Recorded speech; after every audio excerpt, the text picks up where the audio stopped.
മുള്ളരിങ്ങാണ് ഉണ്ടായ കാട്ടാന ആക്രമണവുമായി ബന്ധപ്പെട്ട് നാട്ടുകാരുടെ കൂടുതൽ പ്രതികരണങ്ങളിലേക്ക്.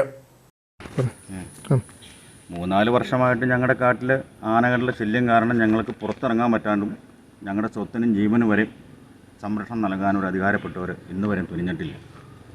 ഒരു രാത്രി ഒരു ആശുപത്രി കേസിനോ ഒരു കാര്യങ്ങളൊക്കെ പോകാനായിട്ട് ഞങ്ങൾക്ക് സാധിക്കണില്ല. അതുമണ ഇങ്ങനെ ആയി ഇത് ഇന്നിപ്പോൾ കേട്ട വാർത്ത എന്താണെന്ന് വെച്ചാൽ എൻ്റെ കൂട്ടുകാരൻ്റെ കൊച്ച് വെറും 24 വയസ്സ് പ്രായം മാത്രമുള്ള ആ മോൻ മരണപ്പെട്ടു കാട്ടാനയുടെ ആക്രമണത്തിൽ. ഇതെങ്ങനെ ഞങ്ങൾ സഹിക്കും? ഇതിന് എന്തെങ്കിലും ഉദ്യോഗസ്ഥ തലത്തിൽ നിന്നൊരു നടപടി വേണ്ടേ? ഞങ്ങൾക്ക് ഈ നാട്ടിൽ ജീവിക്കണ്ടേ?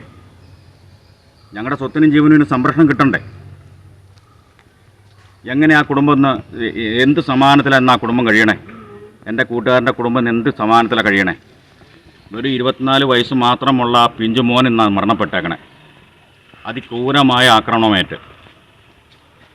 ഇതിന് ഉദ്യോഗതലത്തിൽ നിന്ന് ഞങ്ങൾക്ക് ഞങ്ങളുടെ സ്വത്തിനും ജീവനും ഒരു സംരക്ഷണം നൽകണമെന്നാണ് ഞങ്ങൾക്ക് പറയാനുള്ളത്.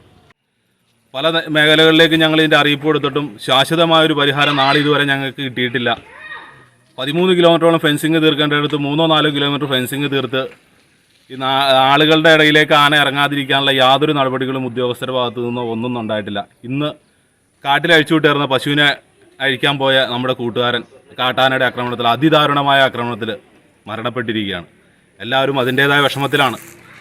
ഇതിന് ശാശ്വതമായ പരിഹാരം ഈ ഉദ്യോഗസ്ഥരെ ഞങ്ങൾക്ക് ഉണ്ടാക്കി തരണം. ഞങ്ങൾക്ക് ഇതിൽ കൂടെ സഞ്ചരിക്കണം, ഞങ്ങൾക്ക് ജീവിക്കണം, ഞങ്ങൾക്ക് ഈ നാട്ടിൽ ജീവിക്കണം. കർഷക തൊഴിലാളികളാണ് ഞങ്ങളിവിടെ ഉള്ളവർ.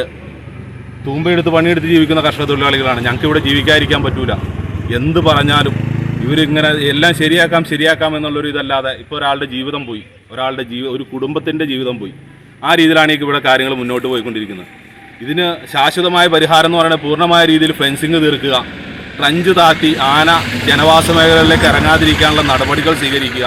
ഇതൊക്കെയാണ് ഇതിൻ്റെ അകത്ത് ചെയ്ത് നാട്ടിലെ ജനങ്ങൾ, ഈ നാട്ടുകാർക്ക് ഇവിടെ ഏതായാലും വീടിട്ടിട്ട് പോകാനൊന്നും പറ്റൂല.